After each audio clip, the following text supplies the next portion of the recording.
Heaven Official's Blessing. Chapter 51. Audio source: WuShoWorldAudiobook.com. Truth or deception? Difficult to discern. Yet, when the other half of the mask fell and Qi-Rong's entire face was revealed, it became obvious that he didn't look that much like Xie Lian after all. Their noses and lips were similar in shape, but their brows and eyes were quite different. Xie Lian's eyes were calm and peaceful. Qi-Rong's brows were high and sharp. His eyes were also much more thin and slant.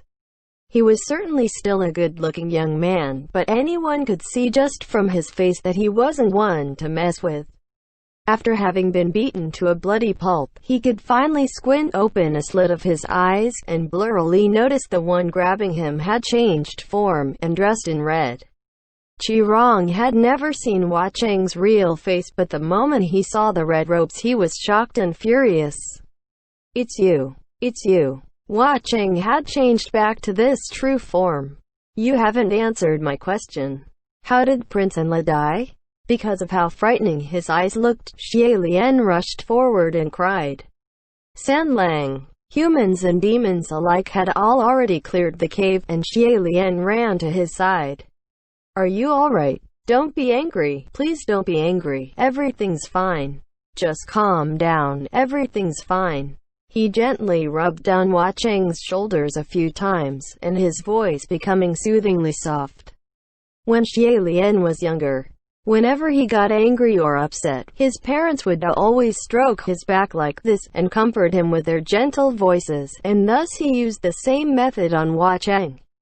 Turns out it was quite effective. His eyes were turbulent before, but after being soothed, his lips trembled for a second, and slowly but finally calmed, his eyes cleared once more. Seeing this, Xie Lian let out a breath of relief. But suddenly, even before he finished his breath, Hua Cheng swiftly extended his hand and also gently patted his shoulder once. This pat instantly froze Xie Lian's body and rooted him to where he stood. He hadn't prepared for Hua Cheng to do anything to him, which was why this was done so easily. He didn't know what Hua Cheng was up to, but he wasn't worried about himself, but rather he was worried for Hua Cheng, afraid that he might lose control again like earlier.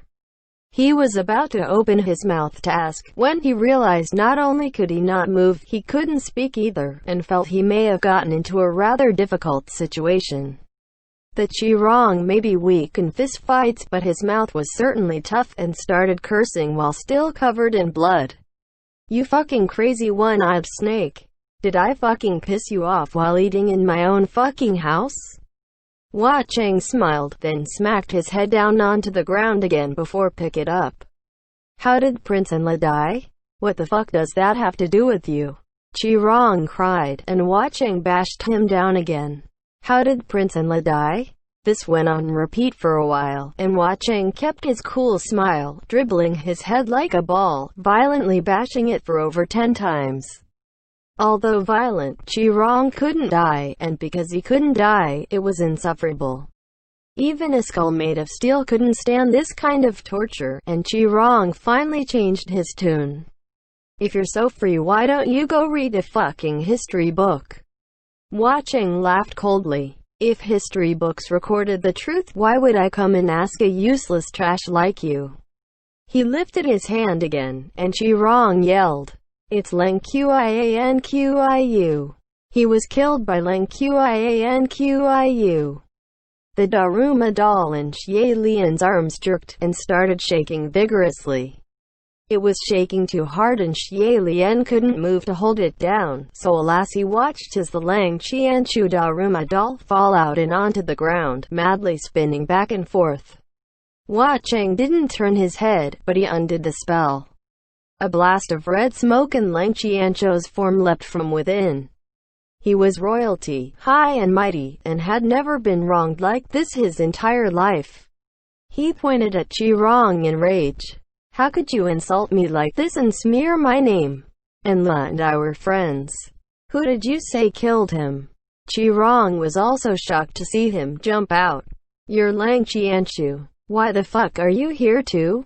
Lang Qianchu himself didn't understand why he was brought to this lair either, but was simply enraged by Qi Rong's accusations earlier, and felt compelled to clear things up. Prince Enlil died of illness, so why would you accuse me of killing him out of the blue? Hua Cheng watched on coldly but stopped dribbling Qi Rong's head, so Qi Rong got pulled into the fight. Died out of a fucking illness, only you would believe it. He died soon after the Gilded Banquet, so he must have been assassinated by you lot. If not you, then those old withering fucks. He was muddying the waters and spewing garbage. Lang Qianchu's face was growing grimmer. No wonder everyone says the green ghost Qi Rong is lowly and crass. Now that I've met you, you are indeed vulgar. His offhand comment stabbed Qi Rong exactly where it hurts. After becoming famous for so many hundreds of years, all of heaven and hell all taunted him for being boorish and crude, and he hated it. His face changed immediately. I may be vulgar, but it's still much better than your ignorance. Friends this, friends that, what peaceful relationship. Xianle and Yong'an can be friends?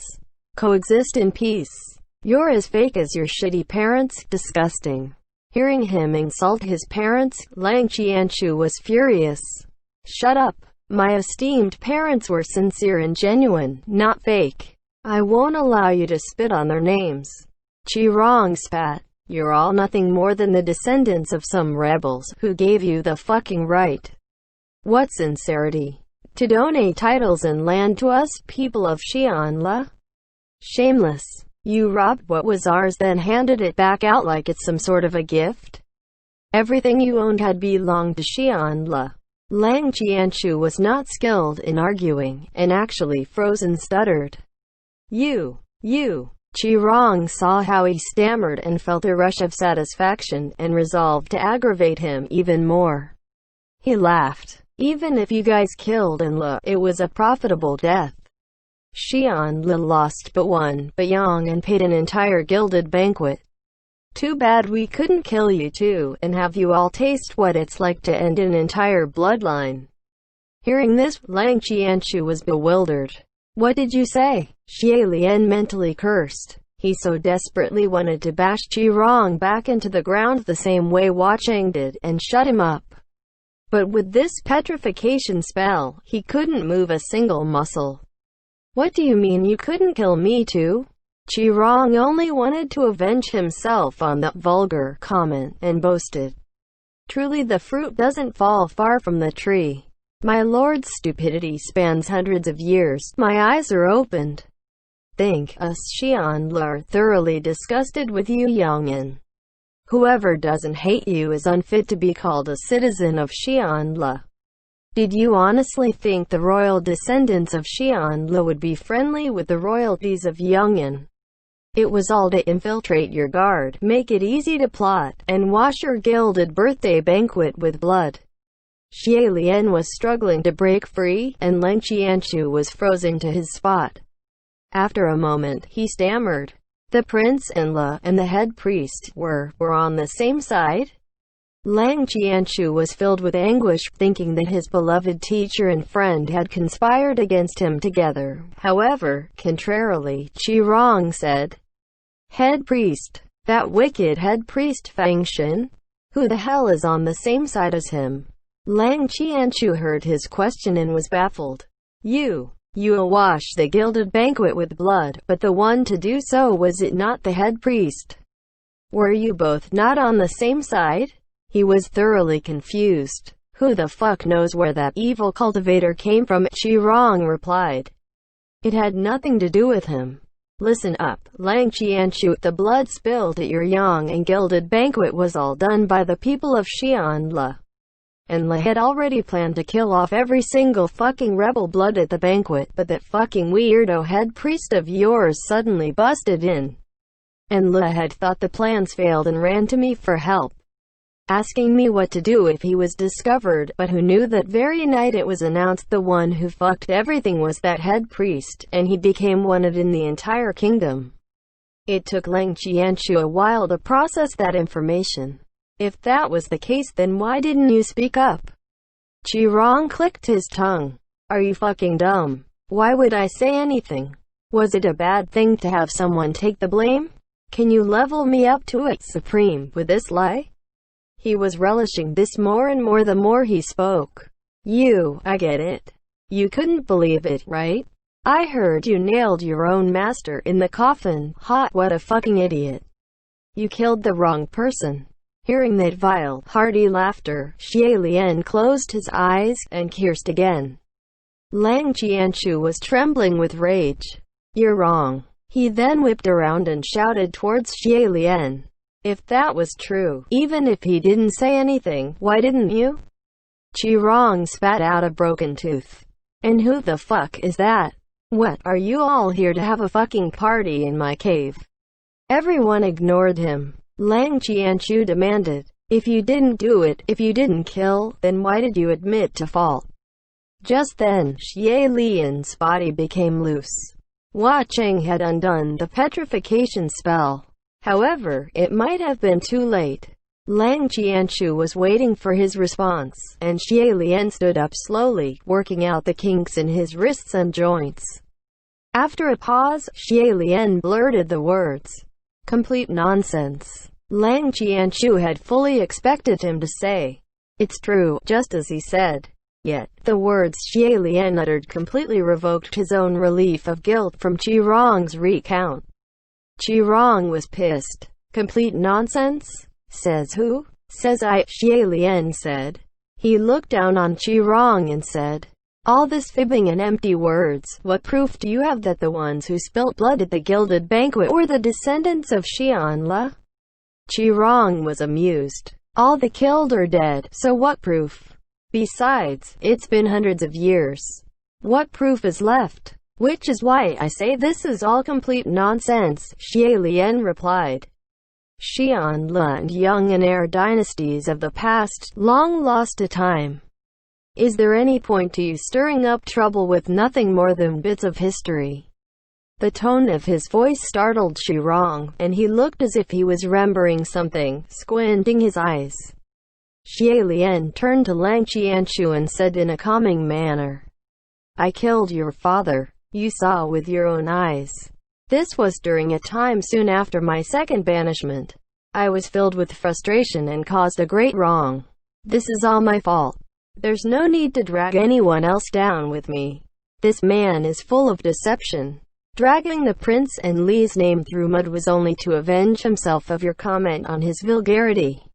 If any bystander was to listen in on this conversation, they would find it hilarious. A fight for the title to the true culprit of a murder case. One would think blood spilling at the gilded banquet was some sort of glorious deed.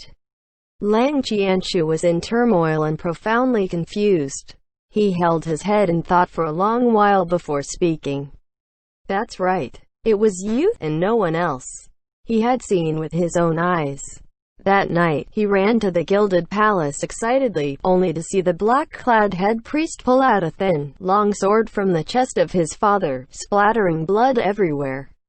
And at that moment, his father, the king of Yang'an, had stretched out his hand towards him, still breathing.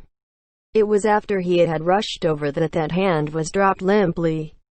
Just then, Qi Rong, who was lying on the ground, suddenly spoke up. Cousin Crown Prince, is that you? End chapter.